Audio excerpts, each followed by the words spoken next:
Terus kemarin pada saat ada judulnya sebenarnya menenangkan, debat dingin Guru Gembul dan Iya. Ustadz Faris Baswedan. Di take down juga, tapi untungnya ada orang yang ngasih video yang udah dia sempat ngedownload ngerekam, terus tayang kemarin di Guru Gembul. Nah, sebetulnya yang dikhawatirkan dari video tersebar kemana-mana itu kan orang jadi ngambil sepotong, terus salah paham, salah ngambil maksud. Nah, stand Guru Gembul tuh kan yang selalu disampaikan bahwa nggak masuk ke kelompok ini, nggak masuk ke kelompok ini. Jadi kalau misalkan debat sama ini diserang Hayu. sama ini, debat sama ini diserang sama ini. Nah, sejujurnya Pak Guru ada kelelahan nggak sih dengan kayak gini-gini teh? Soalnya sebagai admin saya agak deg-degan sejujurnya. Ya lelah mah lelah banget, capek mah capek banget gitu ya. Ya cuman inilah bahwa saya tuh merasa bahwa kehidupan manusia itu berhutang pada alam.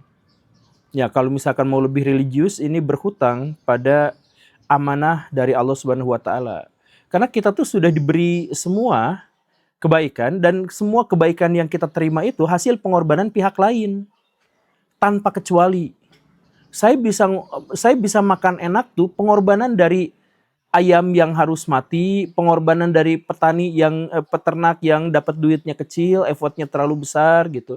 Saya tuh bisa makan itu hasil dari jatah orang miskin tuh kepepet sama saya dan sebagainya. Jadi banyak sekali. Nah, karena hidup saya tuh adalah beban untuk dunia secara dalam pemikiran saya, maka saya tuh harus bayar itu. Dengan apa? Dengan ya sedikit-sedikit kecapean dan penderitaan itu mah harus kita ambil resikonya untuk membawa kepada kebaikan. Toh bagaimanapun opini kita tuh pasti diterima. Jadi dalam bahasa yang disebutkan sama siapa? Sama wakil menteri dalam negeri teh. Yang itu. Kemendagri. Ya itulah. Yang dulu Depok, wali kota Depok. Dia tuh ngomong bahwa saya tuh bukan influencer, saya tuh adalah leader opinion. Nah, jadi apa yang saya katakan tuh ngebentuk opini publik. Jadi wajar kalau orang lain pro dan kontra. Karena ini tuh ada opini besar, ada narasi besar yang saya bawa. Dan saya tuh bawa yang saya anggap itu adalah sebuah kebaikan. Saya ngajak orang untuk berpikir secara lebih terbuka, untuk menjadi skeptis, untuk terbebas dari feodalisme, untuk menjadi tidak ego, untuk tidak memaki musuh-musuh kita, tetapi mengkritik mereka secara tegas dan jelas, untuk berani bertindak dan sebagainya. Nah, opini-opini itu disebarkan kepada masyarakat demi apa? Demi kebaikan. Dan itu adalah salah satu cara yang mungkin bisa saya tempuh untuk bisa melunasi atau setidaknya mengurangi utang saya terhadap dunia untuk bisa melunasi amanah yang diberikan Tuhan kepada saya sebagai manusia. Dan disitulah eksistensi saya berada. Makanya saya tekankan, saya tuh eksistensi bukan diri saya, tetapi gagasan dan ide saya. Dan kalau misalkan dirimu merasa capek dengan begitu banyak ini, dan saya juga asli capek dan Sebenarnya. tertekan banget, tapi yakin dalam beberapa tahun ke depan, opini saya, ide saya, narasi saya, itu akan menjadi arus utama di Indonesia. Yakinkan tah sok tandaan.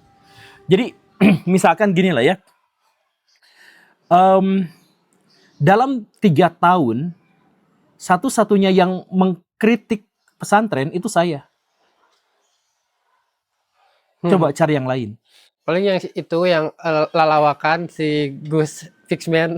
Iya, itu jauh setelah itu baru-baru ini kan. Nah, sekarang walaupun saya dihujat, dicaci maki, bikin reaksi-reaksi, video saya dipotong kecil, kemudian secara sepihak direaksi, dipelintir segala rupa kayak gitu, opini besar masyarakat kita itu mengarah pada bahwa kita bisa memasukkan anak kita kepada lembaga-lembaga pendidikan keagamaan seperti halnya pesantren, tetapi kita harus cari yang benar-benar berkualitas dan asli gitu. Nah, itu kan menjadi opini umum sekarang masyarakat kan. Ya, Kang Panji kemarin nyenggol-nyenggol yang seperti itu juga kan akhirnya itu tuh menjadi opini umum gitu. Menjadi opini umum. Kemudian istilah yang sejarah yang dipalsukan. Saya itu sejak 5 tahun yang lalu. Dan sekarang orang-orang lebih berani untuk berbicara sejarah-sejarah yang dipalsukan. Termasuk juga cerita tentang Dendels yang akhirnya dipandang baik gitu. Ya sebenarnya Dendels nggak baik-baik amat juga gitu. Cuman dalam konteks zamannya, kita harus memahami bahwa apa yang dia lakukan itu tidak sepenuhnya salah gitu. Nah, em, opini-opini yang saya tebar ke masyarakat dan sekarang sudah berkembang, itu tuh adalah cara saya dan masih banyak lagi yang akan disebarkan. Jadi buat buat kita yang sekarang capek-capean dan sebagainya, jangan khawatir, kita akan memetik manfaatnya nanti ketika masyarakat sudah bisa lebih berpikir terbuka, pemerintah kita sudah bisa untuk, nah ini pemerintah kita menjadi lebih terbuka terhadap kritik. Itu kan gara-gara kita, jadi orang-orang yang terus-terusan melakukan kritik kepada mereka gitu kan. Sekarang pejabat menjadi takut sama influencer kan. Bahkan mereka sampai sewa para influencer. Nah, itu juga kan sebenarnya adalah hasil dari jerih payah kita. Sekarang kita capek-capekan, tapi gak apa-apa. Contoh yang lain misalkan, pas saya nyerang Habib misalkan, nyerang bukan Habib perorangan gitu, tapi otoritas kosmik yang mereka miliki gitu. Itu kan saya tuh dihajar habis-habisan, nangis gitu. Itu teh sampai, aduh, penderitaannya tuh udah bener-bener ekstrim gitu. Tapi kan dalam tanda kutip kita tuh menang. Orang yang percaya pada Habib di Indonesia itu dulu sebelum kita ngomong itu 98%. Setelah Kiai Imad ngeluarin tesisnya, nggak laku. Kemudian saya share di video, dijadiin konten, dan jutaan. Dan itu akhirnya masyarakat ngikut semua. Sekarang yang percaya Habib tinggal 51% dalam 3 tahun. 98% ke 51% dalam 3 tahun itu madesu. Nah, Madesu. iyalah, kejatuhannya sampai segitu parah kan. Untuk bayangin, untuk 280 juta rakyat Indonesia turun di atas 40% dalam 3 tahun. Nah, jadi, tapi saya tuh bukan ngebanggain itu. Maksud saya adalah, sekali lagi saya tuh gak ngejelekin Habibnya, saya ngejelekin otoritas kosmik yang mereka miliki. Dan sekarang mereka akan dijadikan bahan candaan, menjadi bahan lelucon. Mereka yang statusnya Habib itu aman, tapi mereka yang mengatasnamakan Habib untuk mendapatkan keuntungan akan menjadi bahan lelucon masyarakat. Ya gitu kan. Nah, jadi kita tuh leader opinion. Kita tuh yang akan ditumbalkan, yang akan dihujat, yang akan digoreng dan sebagainya, tapi ide kita tuh udah akan mengepung orang-orang itu. Jadi cek nanti orang-orang yang suka motong video-video kita, memelintir dan sebagainya, mereka, opini mereka, pemikiran mereka nggak akan dikenal orang, nggak akan dikenal oleh sejarah. Ya, at least sama kelompok mereka sendirilah. Bahkan sama kelompok mereka sendiri pun tidak akan. Sok, serius, hitung dalam beberapa tahun ke depan gitu. Iya, soalnya saya tuh ngerasa ya, Pak Guru, bukan kita lah, Pak Guru Gembul tuh kayak satu lawan banyak gitu. Iya, Kayak jadi musuh bersama. Pak Guru Gembul tuh kalau buat Cina dan Rusia tuh Amerika aja lah. Enggak, ya jadi apa ya?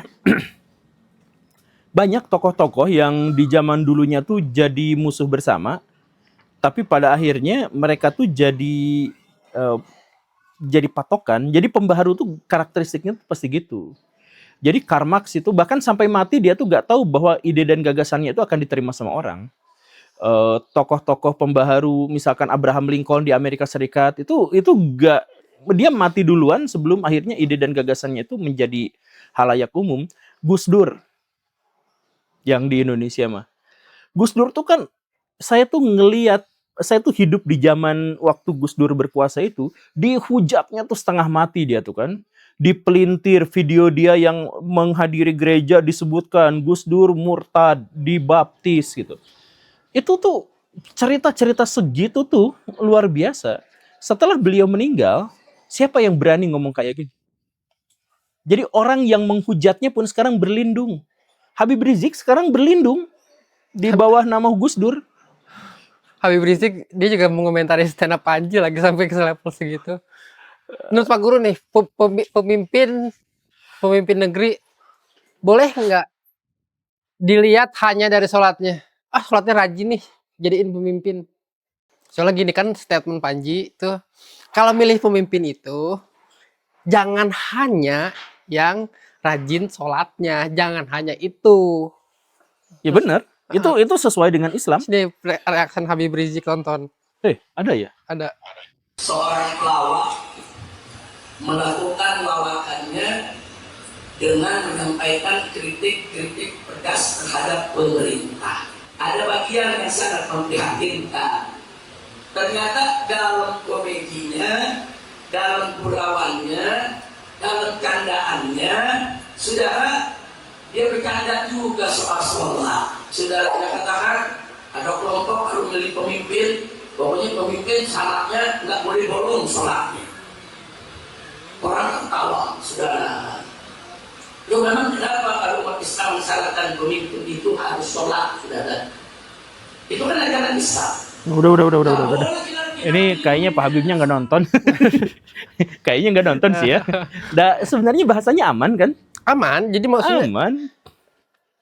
oke, semoga ini jadi bahasan terakhir kita soal Panji karena udah terlalu banyak dibahas. Ya kan dia tuh mengatakan bahwa jangan cuman dari Jangan sholatnya cuman aja. ya, bukan jangan tapi jangan cuman gitu. Terlebih karena ini kan pemimpin negeri, bukan pemimpin sholat gitu. Iya. Iya, jadi iya Pak Habib mah. Ya gitulah ya. Sekarang Pak Habib itu jadi apa ya? Saya mohon maaf tapi jadi mengemis simpati pada pemerintah. Berkali-kali dia tuh cari dukungan dari pemerintah gitu. Kemarin juga ngomong jangan usik Prabowo gitu. Ya, coba untuk ini gitu ya. Ya padahal dulu dia keras sekali kan kepada pemerintah. Sekarang kok jadi ya sudahlah. Ya sudah. Oke, terima kasih Pak Guru untuk hari ini. Sampai jumpa besok. Assalamualaikum warahmatullahi wabarakatuh. Waalaikumsalam warahmatullahi wabarakatuh.